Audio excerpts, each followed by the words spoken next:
Continuando con el contexto de la historia del cultivo del maguey en nuestra comunidad, Quetzalapa Guerrero, pues bueno, decíamos que surgió el interés y hasta donde recordamos por ahí por el 2000. En concreto, en el 2002, por ahí por el mes de agosto, a través de Semarnat, nos llega hasta nuestra comunidad Quetzalapa el primer curso para capacitarnos en cuanto al tema del maguey mezcalero. Directamente un ingeniero desde Oaxaca, el ingeniero Víctor Chagoya. Y ahí fue donde se despierta mucho el interés. Muchas personas asistimos en el 2002 a ese curso y de ahí surgió mucho el interés. Además de que dentro del curso se tenía una práctica de aprender a propagarlo a partir de semilla. Entonces ahí se empieza con los semilleros. Desconozco si alguien ya lo había intentado más antes, no lo recuerdo la verdad, para no restar mérito, pero ahí es donde yo recuerdo que más personas después de ese semillero, con ese curso de capacitación en el 2002, empezaron a hacerlo, se dieron cuenta que era sencillo, bueno, sencillo pero pesado, pero se dieron cuenta que había una manera de cómo propagar las plantas y tener muchas. Y ahí es donde empieza más fuerte la historia en el 2002, perdón, con lo del curso. Posteriormente, bueno, en el 2002 se empezaron a formar grupos de trabajo con muchas personas, con menos personas, se disolvían, se acomodaban, se desacomodaban, como en todo, ¿no? Las sociedades, organizaciones o grupos de trabajo. Y así pues fue que llegaron plantas de papalote en un inicio. Se establecieron y pues hubo de todo. Quienes tuvieron resultados pues que se secaron sus plantas porque no conocían muy bien o porque no las cuidaron lo suficiente o cualquiera de las razones. Otros que sí cosecharon poquitas, otros que posiblemente muchas, no sé si hayan cosechado muchas, pero de los pocos que recuerdo, al menos algunas cuantas plantas muy bonitas, por cierto, se lograron cosechar pese a que no era el clima más apropiado para el maguey papalote, o más bien el maguey papalote no era la especie más apropiada para la mayoría del clima que predomina en nuestra comunidad. Existe una parte fría donde prospera bien el papalote, pero la parte donde principalmente se cultiva maguey pues es para espadín, que es más de clima cálido, a diferencia del papalote que está en las partes altas y más frías.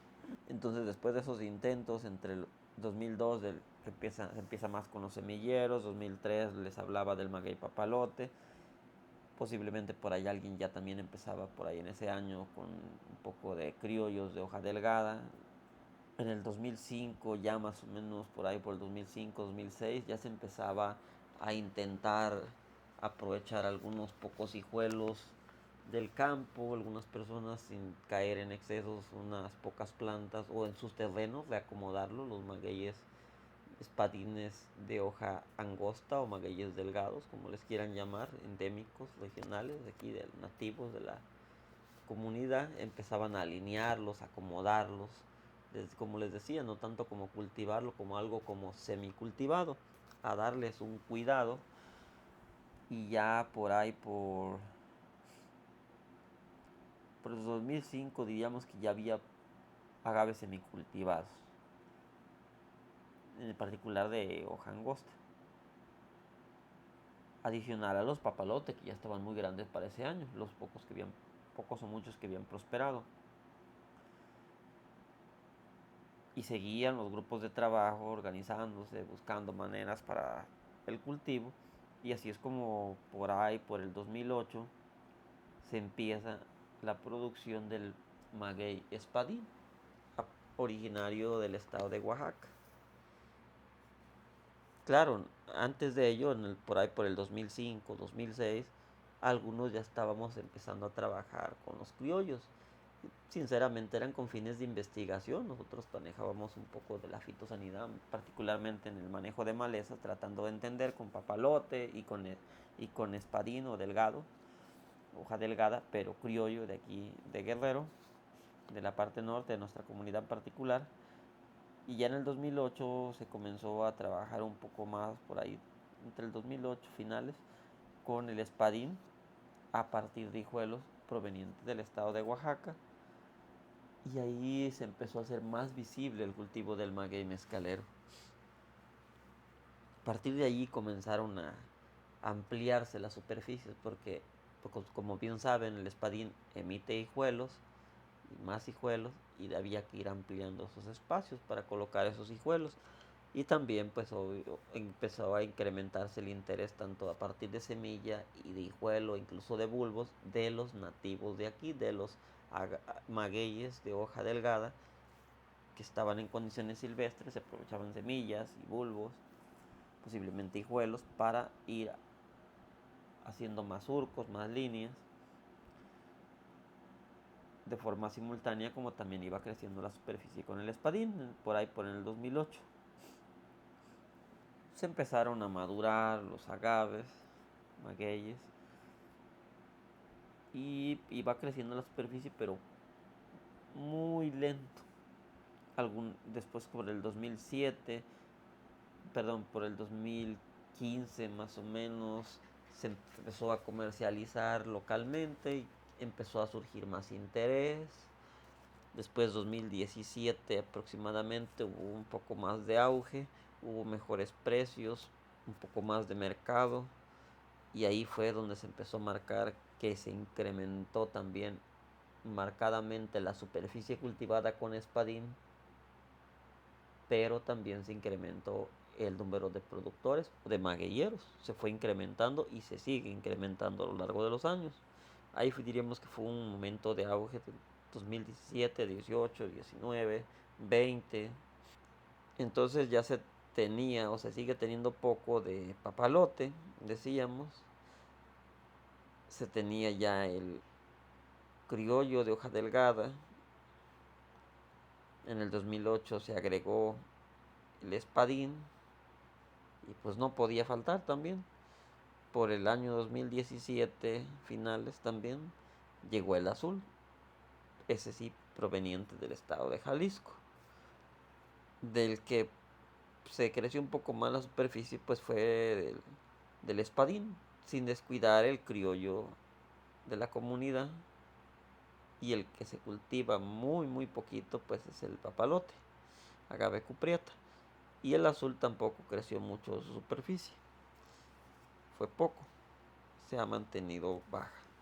Entonces diríamos que el auge fue de que se fueron incrementando las plantaciones y el número de productores a partir del 2017, y así fue aumentando, y como que posiblemente en el 2023 como que se estabilizó, como que ya no hubo tanto aumento. 2024 considero que fue muy poco lo que se creció en cuanto a superficie.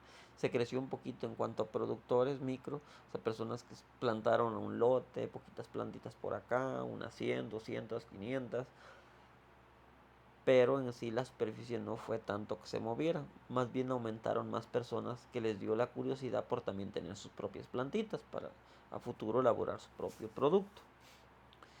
Y pues considero que el 2025 ha sido uno de los que casi nada se movió. Muy pocos plantaron magueyes de los que hemos mencionado, que se manejan, que es el papalote, el complejo de los criollos de hoja delgada, los espadines y los azules. Entonces, muy poco en el 2025 se cultivó, o más bien se estableció. Y pues bueno, esta es más o menos la forma de cómo se fue avanzando hasta llegar al cultivo de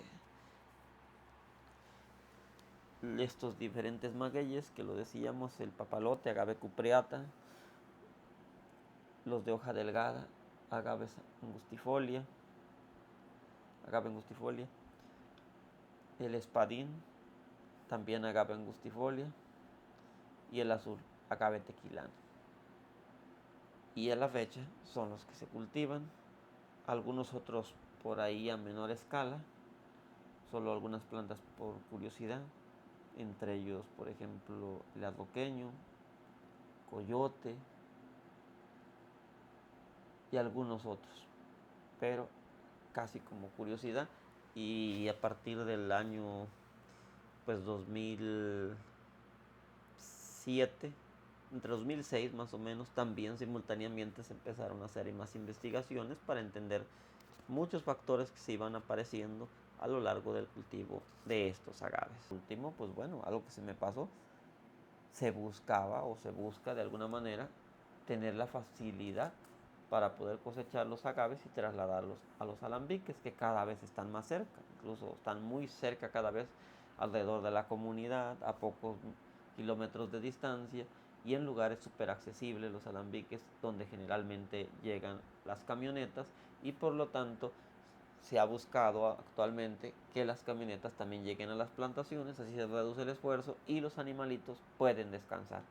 Ahora son las máquinas, los cabos, los que también tenemos que seguir trabajando. A diferencia de los animalitos, pues somos los humanos que tenemos que seguir gimando las piñas, pero los animalitos pues diríamos que se han visto favorecidos en ese aspecto porque ahora ya casi todo se hace con camioneta, porque a las plantaciones se buscó la manera de que lleguen las camionetas a las parcelas y también a los alambiques que cada vez están más accesibles y más numerosos también, entonces ya es más fácil que una persona pueda producir su propio mezcal, a diferencia del año, por ejemplo, del que hablábamos del 2000 hacia atrás, era más difícil, había que andar pidiendo permiso, consiguiendo y pagando renta, y hoy en día ya hay más alambiques y generalmente en algunas épocas del año muchos alambiques están sin actividad, entonces si alguien le surge el interés de elaborar su propio producto, pues